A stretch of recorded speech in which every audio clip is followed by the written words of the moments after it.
Okey, kita tengok beberapa contoh soalan yang berkaitan dengan tajuk insurans. Okey, yang pertama, Encik Stephen mempunyai satu insurans perubatan dengan peruntukan deductible sebanyak RM38,000 dengan had tahunan bernilai RM380,000.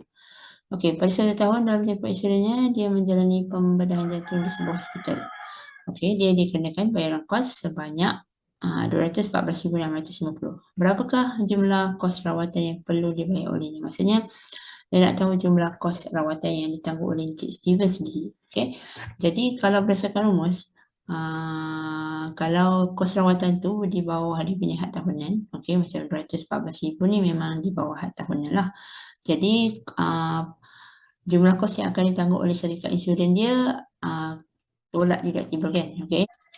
Kos rawatan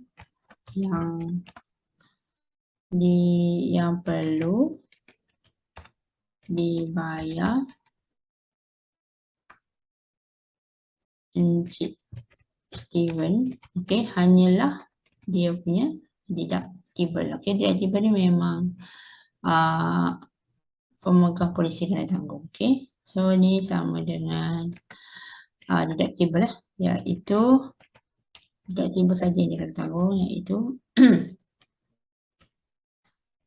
RM38,000. Okey. Okey, boleh. Sebab hanya deductible saja yang pemegang polisi tanggung, yang selebihnya syarikat insurans akan bayar lah. Okey, kita tengok soalan nombor 2 pula. Seterusnya, Wan Zarina ingin membeli insurans kebakaran untuk rumahnya. Okey, nilai boleh insurans rumah itu ialah RM420,000. Okey, so kat sini nilai boleh insurans. Okey, nilai harta dia lah. Okey. Dia ingin membeli polisi insurans kebakaran yang mempunyai peratus kod insurans dan deductible masing-masing 70% daripada nilai beli insurans rumah tersebut, dan deductible dia ialah RM3,400. Okey, hitung jumlah insurans yang harus dibeli oleh Wan Zarina untuk perlindungan rumahnya. Okey, pertama soalan A, jumlah insurans yang harus dibeli.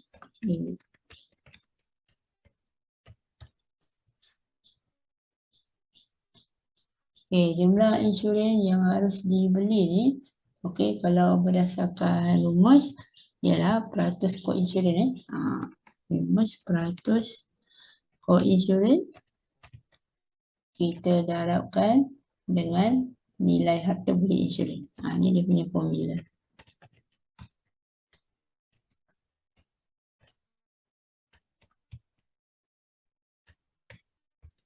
Okey.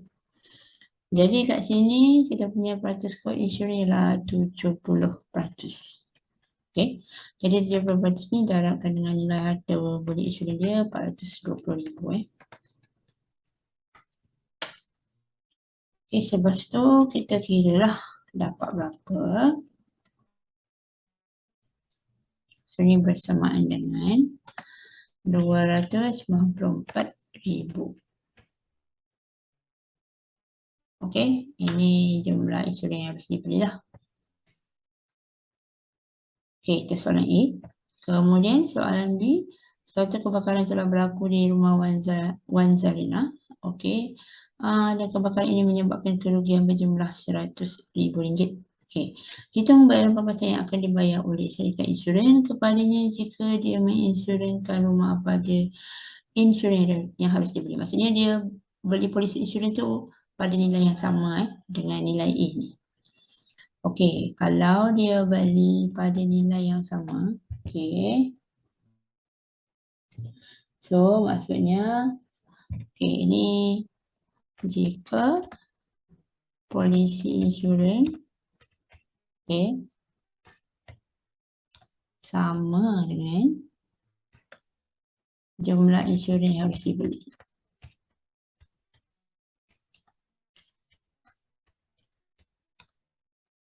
Okay, sebab untuk polisi kebakaran ni dia ada beberapa syarat, ada beberapa kondisi. Jadi kita kena tengok yang mana satu. Okey, maka pampasan yang akan dia dapat adalah berdasarkan jumlah kerugian tolakkan dengan deductible. Ini punya formula. Okey. Okey, jadi kat sini dia punya pampasan sama dengan kerugian tadi 100,000 kan? Okey, jadi 100,000 kita tolakkan dengan dia punya deductible 3,400.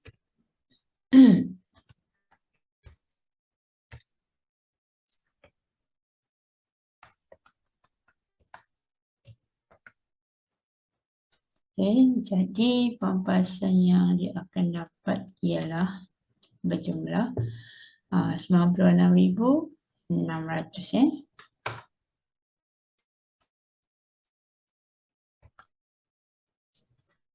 Okey, ini untuk soalan B lah. Okey, kemudian soalan C. Jika kebakaran yang berlaku menyebabkan Wan Zarina terpaksa menanggung kerugian sebanyak 95,000, hitung bayaran pampasan yang akan dibayar oleh syarikat insurans kepadanya jika dia menginsurkan rumah tersebut sebanyak 224,000. Seterusnya cari penalti cost insurance. Okey. Sekarang ni kita anggap dia nak insurkan rumah dia pada nilai 224,000. Jadi 224,000 ni kurang daripada jumlah insurans yang harus dibeli. Okey, so sekarang ni kita masuk kondisi yang kedua lah. Okey, kondisi yang kedua ialah jika polisi insurans kurang kurang daripada jumlah insurans yang harus dibeli. So korang kena ingat setiap kondisi macam mana nak kira. Okey. Sebab lain dia punya kondisi, lain dia punya pengiraan pampasan . Okey, jadi untuk yang kedua ni, kalau kita beli insurans kurang daripada yang harus dibeli, jadi cara kira pampasan dia pun berbeza. Okey. Yang punya rumus ialah nilai polisi insurans. Okey, maksudnya berapa insurans yang dibeli tu. Okey. Perkan. Okey, perkan dengan jumlah insurans yang harus dibeli. Lepas tu darab dengan kerugian. Barulah kita tolak deductible.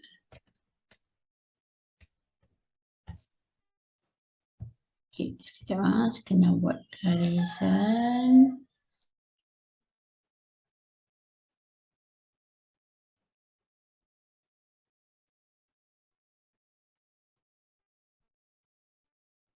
Okey, so nilai polisi insurans perkan dengan jumlah insurans yang harus dibeli. Okey, ini adalah dia punya formula . Formula untuk kalau kes kita punya nilai polisi insurans tu kurang daripada yang harus dibeli lah. Okey, jadi berdasarkan formula ni, okey, kita akan kira berapa pampasan yang dia akan dapat. Okey. So, polisi insurans dia tadi 224,000. Okey.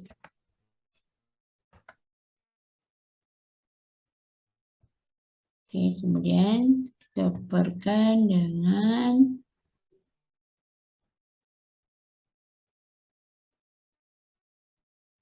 insurans yang dia harus beli ialah 294,000.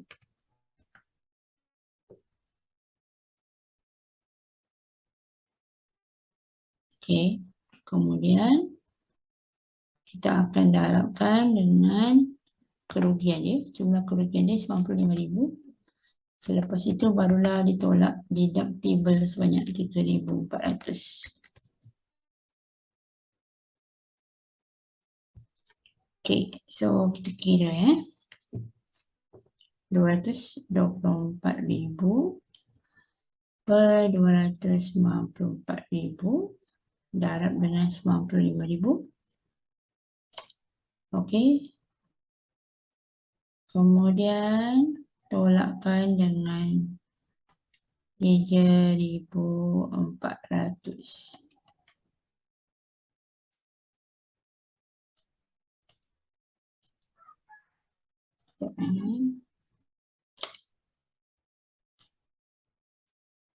So, jadi kita akan dapat pampasannya berjumlah RM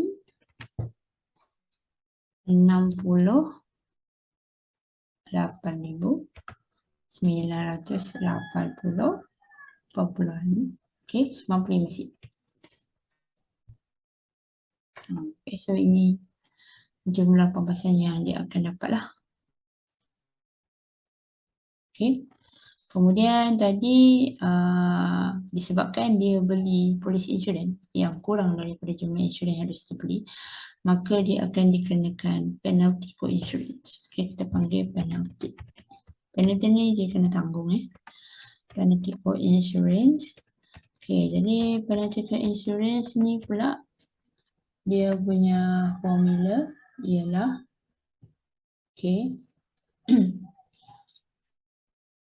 kerugian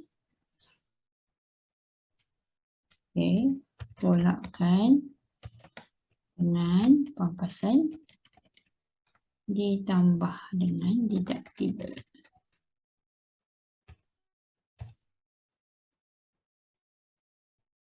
So ini dia punya formula.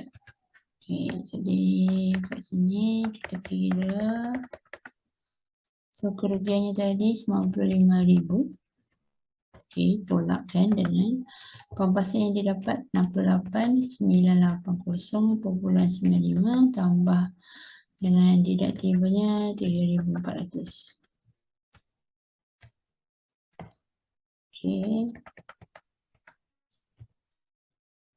Sekejap saya kira dahulu Jadi kita tambah dulu pampasan tu dengan dia punya deductible. Lepas tu kerugian dia semua 95,000 kita tolak lah dengan hasil tambah tadi. So maksudnya kos yang dipertanggung ataupun penalti yang dipertanggung ialah RM22,619.5 sen. Ini adalah penalti for insurance ni. Kemudian habis soalan C, soalan D pula. Soalan D, Wan Zarina mengalami kerugian menyeluruh. Kali ini kerugian menyeluruh pula akibat kebakaran di rumahnya. Hitung bayaran pampasan yang akan dibayar oleh syarikat insurans kepadanya jika dia menginsurankan rumah tersebut sebanyak 275,000. Yang ni pun still lagi sama kan. Dia beli insurans, polis insurannya kurang daripada jumlah insurans yang harus dibeli. Tapi kali ni dia punya kes dia mengalami kerugian menyeluruh. So jika mengalami kerugian menyeluruh, so yang ni pun dia ada formula dia cakap, untuk kerugian menyeluruh. Jadi dia punya formula ialah nilai polisi insurans. Nilai polisi insurans dia beli tu tolak terus dengan deductible. So jadi saya terlupa pula nak tulis pampasan kat sini. Pampasan.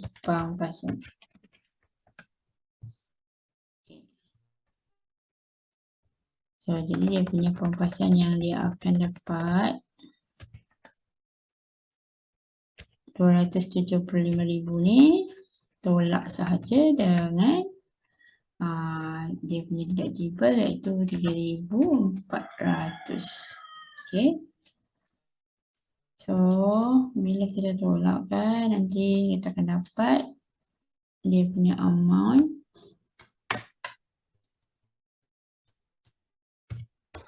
sebanyak, so dia akan menerima pampasan sebanyak 271,600. Itulah dia. Jadi tiga keadaan ini berbeza akan memberi tiga pampasan yang berbeza. Okey. So ingat dia ada tiga condition lah. Pertama tadi, kalau dia beli polisi insurans tu sama dengan jumlah yang harus dibeli, jadi pampasannya sama dengan kerugian tolak deductible. Okey, kalau polisi insurans tu kurang daripada jumlah yang harus dibeli, maka nilai polisi insurans perkan dengan jumlah insurans yang harus dibeli, darab kerugian dahulu, baru tolak deductible. Okey, kemudian baki dari pada dia punya kerugian tu adalah dia punya penalti lah. Okay. Kemudian kalau alami kerugian menyeluruh pula, pampasan dia sama dengan nilai polisi insurans dibeli, tolak terus dengan deductible. Okey, itu saja. Okey, ini untuk polisi kebakaran. Okey, kemudian kita tengok contoh insurans yang lain pula. Puan Farah berumur 38 tahun dan merupakan seorang yang sihat dan tidak mengamalkan tabiat merokok. Dia bercadang untuk mendapatkan pelan insurans hayat bernilai RM320,000. Puan Farah juga ingin mendapatkan perlindungan tambahan bagi penyakit kritikal dengan perlindungan sebanyak 35% nilai muka asas. Nilai muka asas kat sini adalah yang ini ya. Dia punya polisi insurans hayat dia. Ada premium bagi setiap RM1,000 untuk insurans hayat dan polisi penyakit kritikal masing-masing RM1.63 dan RM1.75 mengikut umur dan status kesihatan. Okey, hitung premium tahunan yang perlu dibayar olehnya. Okey. Jadi sekarang ni kita nak kira premium tahunan . So premium tahun ni ada dua. Okey, satu untuk dia punya insurans hayat . Okey, satu lagi untuk dia punya insurans perlindungan tambahan lah. Okey. Jadi untuk premium tahunan, dia punya rumus secara general. Okay, saya tulis rumus secara general dulu. Okay. Nilai muka polisi. Okay. Kemudian kena perkan. Okay, perkan dengan nilai muka insurans.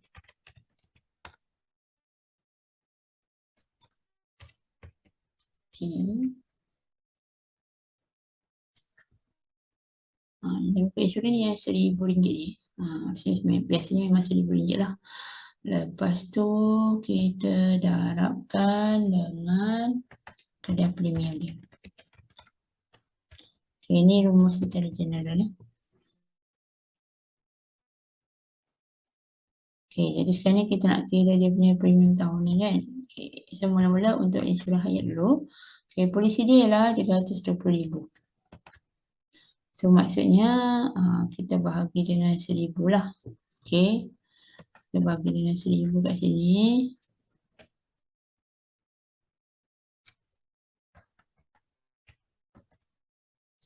Okay, kemudian kita akan darabkan dengan kadar premium untuk insurans hayat dia ialah RM1.63. Okay. Ini untuk insurans hayat. Okay, sekejap. Saya buat garisan dulu.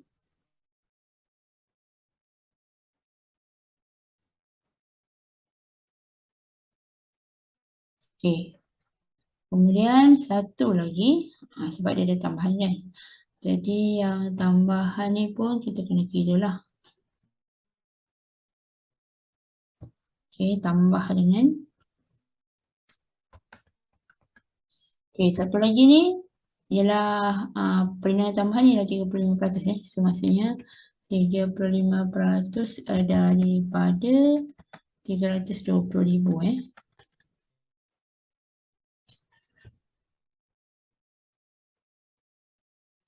Okay, lepas tu kita bahagi RM1,000 jugalah.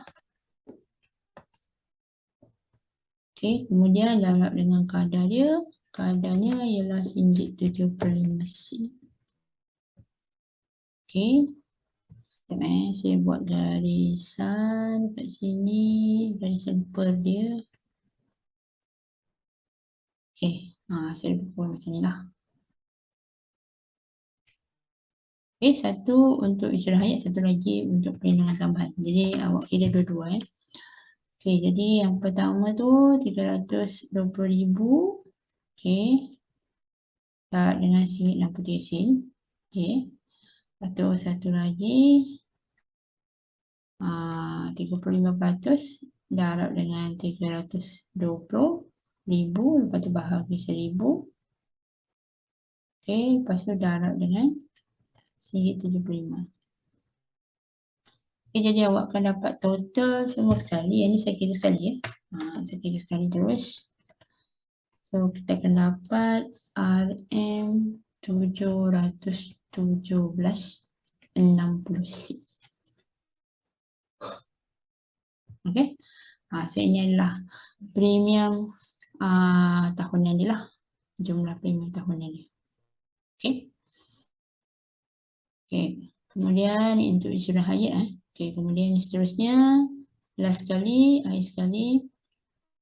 Puan Siti membeli insurans berbentuk deductible dan kod insurans dengan keadaan nilai deductible ialah RM2,000 dan nilai kod insurans pula ialah 15% untuk pemegang polisi dan 85% bagi syarikat insurans. Okey. Diberi bahawa perbelanjaan perubatan untuk pembedahan sakit tulang belakang ialah RM18,000. Tentukan jumlah perbelanjaan Puan Siti. Okey, jadi kat sini jumlah perbelanjaan Puan Siti. Okay. So dia punya cost dia tadi 18,000. Okay. Dia kena tanggung sebanyak 15,000 15,000 jadi kita 15,000 pula, sorry. 15%. So 15% tu kita darab dengan 18,000 lah. Okay, sebab dia kena tanggung 50%. And then tambah dengan deductible. Sebab deductible ni pun dia kena tanggung juga. Okay.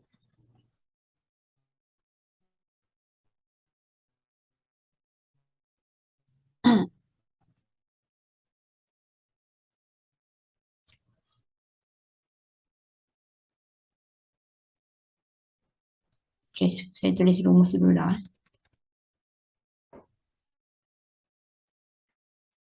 Secara general B% tu untuk pemegang polisi lah. Lepas tu darabkan dengan kos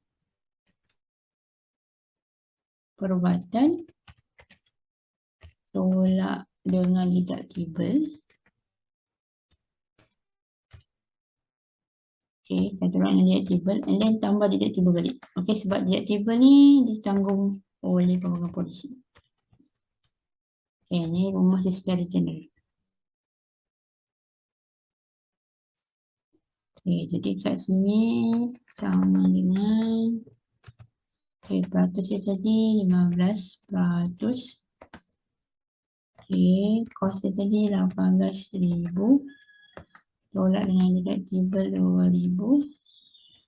Lepas tu tambah balik deductible 2,000. Semacam ni lah cara pengiraan dia.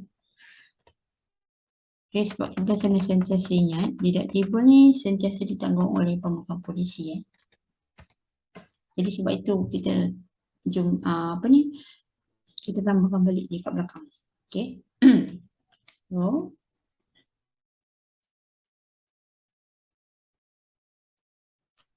tak akan dapat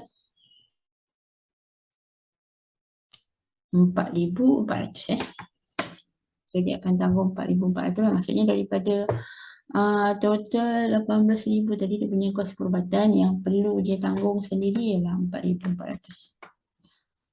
Okey. So ini contoh-contoh soalan yang berkaitan dengan dengan insurans kita buat kos perubatan tadi. Okey, kos perubatan. Okey, kemudian kita ada yang berkaitan dengan insurans hayat. Okey, insurans perubatan, insurans hayat dan juga insurans kebakaran. Okey, so kalau ada sebarang soalan boleh komen dekat ruangan komen. Okey, so itu sahaja. Terima kasih.